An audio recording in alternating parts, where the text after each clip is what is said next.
So okay mga paps, musta pala? Ngayong araw pala, meron lang ako konting ibibigay na tips regarding sa CV joint saka sa CV boot, okay? Ganito kasi mga paps, nung mga nakarang ilang araw, nakakarinig ako ng ng parang clicking sound na nagagaling sa ibaba. Hindi siya tuloy-tuloy, intermittent siya.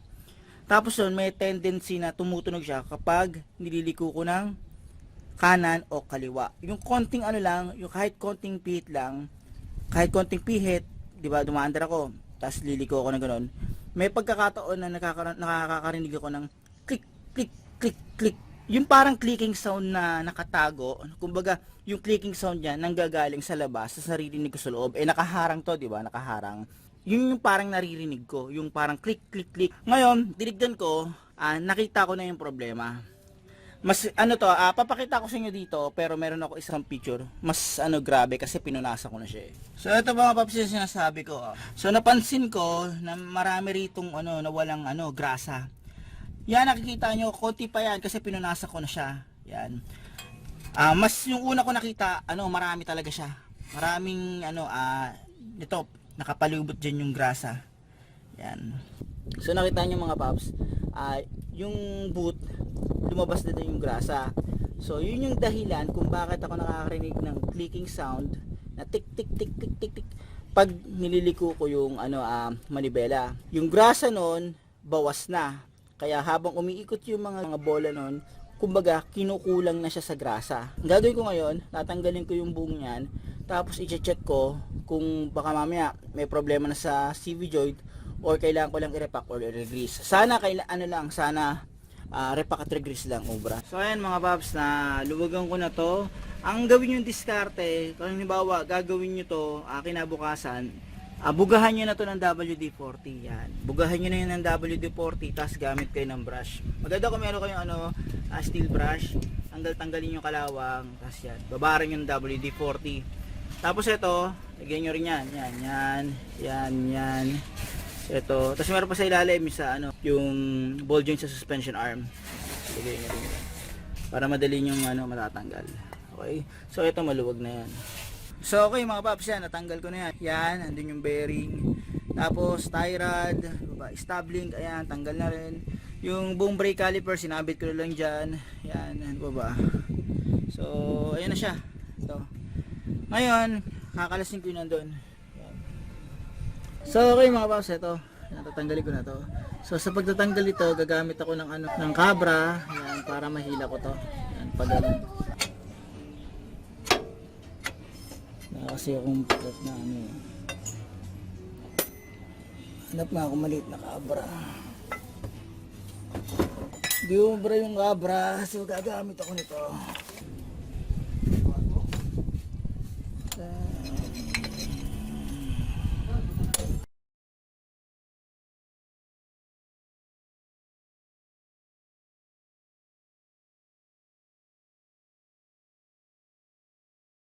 Ayan na mga paps. So hindi ko na napakita sa video. Yan, ito, pinukpok na dito. Yan, dito o kaya dito, para mapuwersa lang na umabas yan. So ayan na siya. Yan siya. Ayos. So okay mga paps, ito yung drive shaft assembly sa passenger side ng Toyota Vios. Ngayon sa driver side, medyo mahirap tanggalin yung pinaka drive shaft assembly. Okay, so pag nandun sa side na yun. Tapos nun, eto, tatandaan nyo, kapag tatanggalin nyo yan, medyo mahirap kasi, maglagay kayo ng ng backup na salalayan in case na pagtanggal nyan, baka may tumulong transmission fluid. Kung may tumulong man, konti lang yon. Sa akin, buti wala naman. Kung may tagas na yung nyo, oil seal nyo, pagkatanggal nyan, tutulo yung nyo mga paps, tutulo yung transmission fluid nyo. So mas mainam may naka-backup kayo pang top up, para kahit paano kung medyo maraming tumulo, dagdag na lang kayo. Okay, so ito yan. Ngayon, ito yung may problema, papakita ko sa inyo. So ito yung may problema mga paps, yan, may butas yan. Madalas na nasisira talaga yung outer CV boot, kasi ito yung madalas na pag halimbawa liliko tayo, di ba, lumiliko sa kang gumaganyan yan, nabebend yan, tuloy-tuloy yung ikot niyan. Dito sa kabilang side, tuloy-tuloy rin, pero ito yung madalas na natutorture. Okay, so ito, ayan, pupunasok ko, pakita ko sa inyo. Hop. Ito. Ayan. So, ayun na. Ayun, nakita nyo dito, sa side na to. Zoom ko So, nakikita niyan, ayun o. Ito. Napakaliit na butas lang.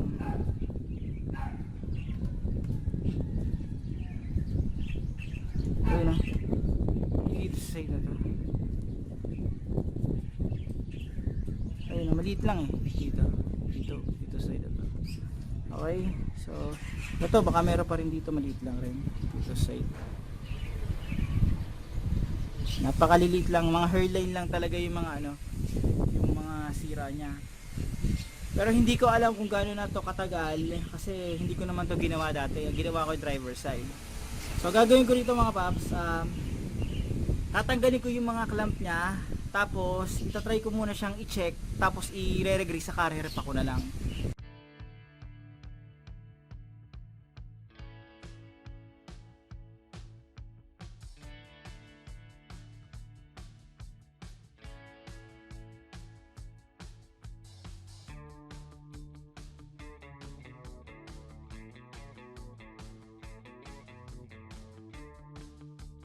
Tanggalin ko muna yung mga grasa niyan. Kasi gagawin ko dito, tatanggalin ko yung pinaka niya, yung snapper niya, yung lock ring niya mga paps.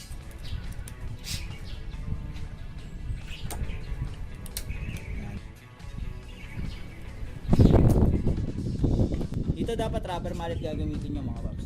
Wala eh, rubber mallet ko nun din. Unti-unti ko lang gaganyan yun. Okay, yan. Okay, so ayan siya. Tapos, ilalabas ko na yung pinaka boot niya. So, ito siya. So, ang next natin mga paps, ito. Yung pinaka CV damper niya.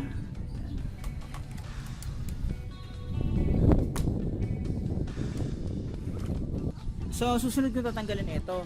Ayan. Tatanggalin ko na yung pinaka-clamp niyan. O nga pala mga paps, kung napansin nyo, hindi ganun ka comprehensive or detalyado yung tutorial ko ngayon kasi procedure ng pagtatanggal ito ay halos parehas lang ng isa kong video. Pwede nyo sundan yung isa kong video para sa mas detalyadong procedure sa pagtatanggal. Ang pinagkaiba lang nito mga paps, yung video na to kasi, ang ginawa ko, tinanggal ko na buo to. Ito, tinanggal ko to. Sa isa kong video kasi, yung boot lang yung tinanggal ko rito. Ito buo na. Medyo mahirap din tanggalin kasi ito mga paps, yan. So kaya doon ko na siya kinlamp. Okay, so pwede nyo sundan yung isang video mga paps kung gusto nyo talaga makita yung step by step. Okay, so tanggalin ko na ngayon to.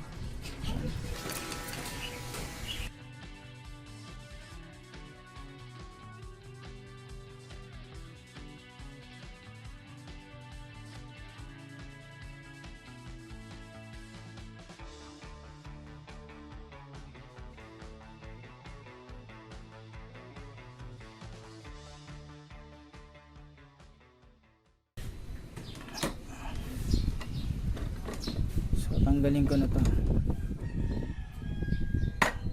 So ayan mga paps, nalinis ko na to. Hindi ko na lang pinakita sa video kasi ginasolin na ko lang yan. Ngayon, bago ko i-assemble ulit ito, meron lang ako konting ipapaliwanag at konting information regarding dito sa CV joint. So ganito yung trabaho ng CV joint. So ayan, nakakabit yan, di ba? Alam mo, maandar yan. Nandito yung gulong nandito sa side na to. So umiikot yan. Ngayon, kapag lumiliko tayo, dapat yung power ng transmission na tinatransmit sa gulong, dapat pareho pa rin. Kumbaga, syempre, kung ganito yan, halimbawa, pakita ko halimbawa ganyan, umiikot yan, di ba, umiikot. Ngayon, paano pag ginawa ko, lumiko ako. So, ito siya, yung dulo niya, lumiko yan, di ba? So, paano yung pag lumiko siya? Paano niya maitatransmit na same power pa rin kapag lumiko siya? Yun ang trabaho ng CV joint. So umiikot siya, umiikot to, di ba? Habang umiikot yan, pag niliko natin yan, yung power nito, yung ikot nito, halos same pa rin dito sa gulong. Okay, so ganun yung simpleng paliwanag ng constant velocity joint, yung silbi niyan. Ngayon, eto mga paps, etong CV joint, ang madalas na sira nito kapag lumiliko ka, may tutunog. Kapag pasagad, pakaliwa or pakanan. Sa nangyari sa akin, ganito, kahit hindi siya pasagad, konting liko lang, intermittent kasi, konting liko lang, ang nangyari, merong ako narinig na, tik, tik, parang clicking sound sa loob yung pinapaliwanag ko kanina. So, pag niliko ko siya, kahit konti lang, meron. Tapos minsan wala. Pag sinasagad ko, minsan meron, minsan wala. So, nung nakita ko, yung boots, butas na. Ngayon, kapag yung boots butas na, syempre, may tendency yan na mawawala ng grasa yan. Imagine niyo mga paps, halimbawa ito, meron yung mga grasa, yun yung naglulubricate para pag umikot yung pinakabola niyan dito, smooth yung pag-ikot. Paano kung halimbawang wala ng grasa yan or wala nang naglulubricate dyan? So, ibig sabihin yan, pag wala nang naglulubricate yan, magme-metal to metal na yan. Mas magiging prone yan sa sira. Yun tayo makakarinig ng clicking sound. Kasi pasira na to mga paps dahil kasi wala nang grasa. Sa senaryo ko, merong grasa pa rin naman. Nakita nyo naman nung tinanggal ko Pero nabawasan na yun mga paps. So, posible na nakukot lahat yan ng grasa tapos nabawasan ng konti. May mga part dyan na hindi na nagagrasahan. Kaya ang tendency niyan, nagkakaroon na siya ng hindi magandang lubrication dito sa mga bola niya. Same lang din dito sa sa tripod bearing or sa tri bearing. So ayan siya. Kaya nga agapan niyo yung boots. Kumbaga siya lang yung nagpoprotekta ng mga bearing dito sa loob ng natin, ng CV joint natin at saka din sa tripod bearing natin. So nakalagay yan dyan. Siya yung nagpoprotekta at saka mine-maintain niya na yung grease nasa loob lang. Kapag nabutas yan, lalabas ang grease. Syempre, alam naman natin na kapag wala nang naglulubricate sa mga bearing nito, dun yung mararamdaman na nakakarinig na kayo ng tunog kapag lumiliko kayo. At syempre, kung wala nang naglulubricate, mas mapapabilis masira yung mga bearing natin. Kasi ito, hindi ibig sabihin na sira na yung CV joint nyo kapag may kalug ng konti. Yan, ito may kalug to ng konti. Ano yan, normal yon mga paps. Wag lang yung tipo na tag, yung sobrang lakas. Ibang usapan na yun mga paps. Titignan nyo rin yung mga bola mga paps. Yan. Tignan nyo. Kita nyo naman yan. Tignan nyo yung galaw. Yan. Ito, malambot siya. Malambot. Pero, hindi pa ganun kalakas yung, yung play niya. Yan. So, ito muna yung gagamitin ko mga paps. So, okay mga paps. Ang gagawin ko ngayon, since nalinisan ko na yan, lalagyan ko na to ng CV grease, kasi lalagay ko na to. Okay. So, iabang ko na to dito mga paps.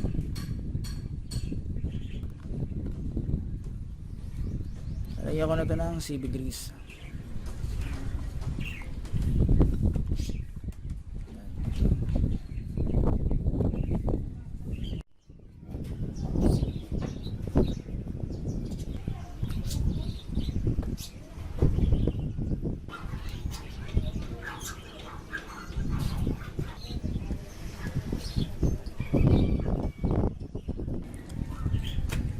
So next ko naman mga paps, ikaklamp ko na to. Yan.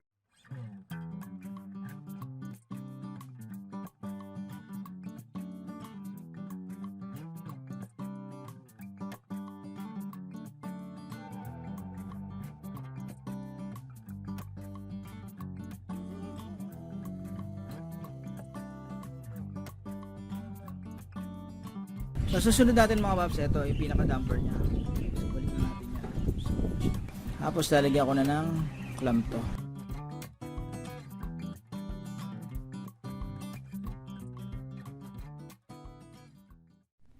So okay mga paps, ngayon ibabalik na natin yung pinaka-inboard CV joint niya. Ngayon, ito kasi sa tingin ko, ang gagamitin ko na lang ito yung luma. Kasi ito problema. Etong luma ko, pag nilagay ito dyan, swak na swak talaga. Fit na fit. Siyempre, yun yung stock di ba? Pero yung bago, ito, parang maluwag siya ng konti Yan, maluwag ng konti. Yan. So, pili na lang kayo kung anong bibili nyo. Ito kasi Shimada, meron ito Vibramax, meron ding Nico. So, pili na lang kayo kung anong gagawin nyo. So, pero sa akin, gagawin ko, yung original na lang uli yung lalagay ko rito. Lagay ko muna yung rito, yung pinaka-boot. Okay, yan. Tapos yan. Tapos ilalagay ko na yung pinaka niya, tripod bearing. So sa paglalagay ng tripod bearing ito, nakita nyo to? Yan, yung pinaka parang nakabaon dito yung sa loob. Okay? So yung flat yan sa labas. Kasi maglalagay ko ng lock ring. or ng snap ring. Tignan nyo. Yan, okay. So, ganoon lang kadali. Yan, tapos buo mo ba ng konti. Yan. I-check natin. Yan. Okay na. So, ito yung inboard natin. Yan. Nilagyan ko na ito ng grasa mga paps.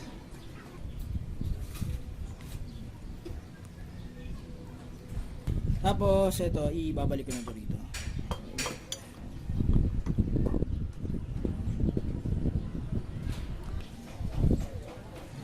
Okay na ito.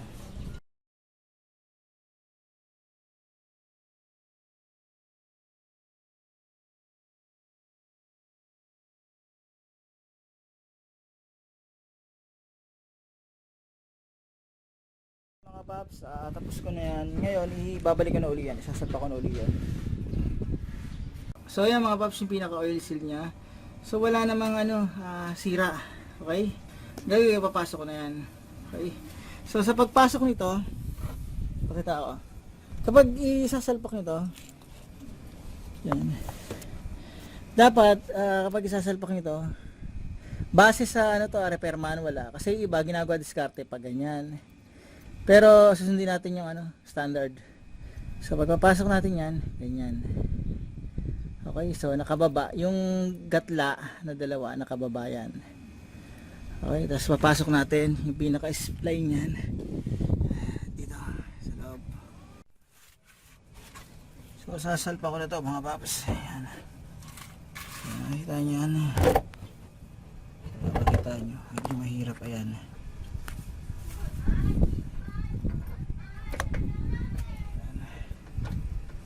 Iyan na natin.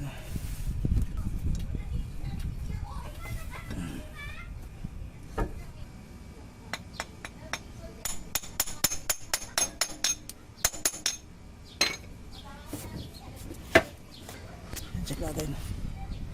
So, ayan. Okay na. Dapat na.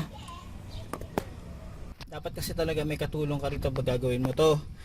Medyo mahirap kasi, mabigat para sa akin eh. So, kanina nung papasok ko yan, medyo nahirapan ako kasi walang maaalalay sa kabila. So ginawa ko, nagtali ako nito, cable tie lang, para nakaalalay lang kahit paano. Nung naipasok ko na yung spline sa loob, kung sinigurado ko na tama yung pagkakapasok ko, tapos pinukpo ko siya dito. Okay? So pinukpo ko siya pag ganon. Unti-unti lang mga paps, tapos nakikita nyo, sagad na siya. So ayan. Ngayon, pwede ko na maibalik yung iba. So mga paps, yung pagbabalik nito, reverse order lang ng pagtatanggal. So etong steering knuckle, eto ibabalik ko na rin to. Ngayon bago ko ibalik, since nabaklas ko na, papaliwanag ko na rin. Eto kasi ABS to. So nakakonect yung ABS dito, yan yung pinaka sensor dito. Nakatutok yun dito. So etong bearing na to, may magnet yan. Okay? So kapag bibili kayo ng bearing, alam ba may problema wheel bearing nyo, sasabihin nyo pag E at saka G, pipiliin nyo ay with ABS. So pipiliin nyo bearing with ABS. Pag J, non-ABS. Sa mga Batman so misa kasi kapag nagpapalit ng wheel bearing, tapos sasabihin nila ba't hindi okay, yung pala yung pinili nilang bearing ay non-ABS. So siguraduhin nyo with ABS. Okay, so ipapa-machine shop nyo yan. Ito yung sinasabi ko sa inyo. Pinapaliwanag ko lang kasi nabaklas ko na rin lang para kahit paano sino makakapanood, alam niyo yung mga posibleng gawin. Pag may wheel bearing, pag may problema sa wheel bearing dito sa Batman, bili kayo wheel bearing tapos papa-machine shop niyo to. Sa iba, sa Superman, madalas wheel hub assembly na yung pinapalit. So dito, ito lang. Ngayon lalagyan ko lang to ng grasa mga paps, tapos babalik ko na. So okay mga paps, ayan, kabit ko na. Nabalik ko na lahat. Na-check ko na rin, torque to spec ko na rin yung axle nut. All goods na. Ngayon, i-test drive ko na lang mamaya yan. So far naman wala namang kumalat na grasa. Maayos naman yung pagkakaklam ko. So ayan mga paps. Oo nga pala, yung axle nut kasi, ang torque nun ay 260 Nm. Yung torque range ko, madalas sa torque range umaabot ng 210 Nm. So ang diskarte nyo na lang ganito. Kung isasagad nyo sa 210 Nm, pagka na-click na, isang click, ipangalawang click nyo ulit. Okay? Kung kaya nyo, ipangatlong click nyo. para siguradong ma-hit naman kahit paano yung 260 Newton meters kasi 210 Newton meters lang yan mga paps. So ayan mga paps, tapos ko na itong mga test drive. So ang ginawa kong diskarte, pwede nyo rin gawin para ma-diagnose kung may problema sa CV joint nyo. Drive kayo ng na sa U-turn, okay? Sa U-turn na pakaliwa or U-turn na pakanan. Habang dinadrive nyo ng U-turn pakaliwa or pakanan, observe nyo kung may marinig kayo yung tulad niyan, yung nagkiklik na tunog. Tapos yung minsan may lumalagotok. Madalas kasi kapag sagad ng manibela dun lalabas. May pagkakataon din kasi ito kahit konting pihit lang ng manibela, ayan, mayroong tumutunog. Ngayon, yung pagtatanggal ko ng tawag dito na axle assembly, kung medyo alanganin kayo na tanggalin yung buo, yung makikita nyo pinaka-spline, i-repack nyo na lang dun sa loob. Ibig sabihin, i-repack nyo na lang dun sa loob. Huwag nyo nang tanggalin yung yung pinaka-inboard. Kasi pag tinanggal nyo yun, baka mamaya kabahan kayo na hindi nyo maibalik ng tama. So, ang gagawin doon kung tatanggalin nyo, pasensya na kasi baka mamaya sabihin nyo, hindi ko nilagyan nung axle nut nung pinukpo ko. Gawin nyo, kung gagawin yung method na yun, pag ibabalik nyo, yung axle nut na malaki, ibalik nyo muna, saka nyo pukpukin. Pero kasi, yung pukpok na ginawa ko, hindi naman ganun kalakas. Mas maganda, meron kayo rubber mallet, saka nyo pupukpukin. Medyo mahirap kasi, wala akong kasama nung ikakabit ko yung tawag rito, yung drive shaft. Mabigat kasi, mabigat. Kaya nakita nyo ginawa kong diskarte. So, kapag pupukpukin nyo yun pabaon, pwede nyo gawin dun mismo sa may, sa may gatla, dun sa may inboard, or dun mismo sa may malaking axle nut. Pero ilagay nyo muna axle nut, saka pukpukin nyo. Gumamit kayo ng rubber mallet. Kung gagamit kayo martilyo, wag masyadong malakas. Hindi naman todo talaga, yung tansyahan lang mga paps, na bumuon yung pinaka-supply niya dun sa loob. Dahan-dahan lang, kasi baka mamaya mapuwersa Hindi naman masisira yon basta dahan-dahan lang, at saka hindi talagang mamasuhin nyo, hindi naman ganun. Dahan-dahan, saka bago nyo ipukpukin, siguraduhin nyo nakapasok na siya. Mararamdaman nyo na yun pag nakapasok na siya. Pag nakapasok na ng konti, pukpukin nyo. Pero wag nyo agad ipupukpok pag hindi kayo nakasigurado nakapasok na siya. Tapos doon, kapag pumasok yon, may maririnig kayo na click. Ibig sabihin yung pinaka-lock ring niya nag-snap na ron. Okay? Para hindi siya matanggal, hindi kumalag yung pinaka-inboard natin. So paano mga paps, hanggang dito na lang yung video ko. Sana kahit paano itong video na to nakatulong to in case na magtatanggal kayo ng drive shaft assembly ng sasakyan. Okay? So paano mga paps, maraming salamat sa inyo.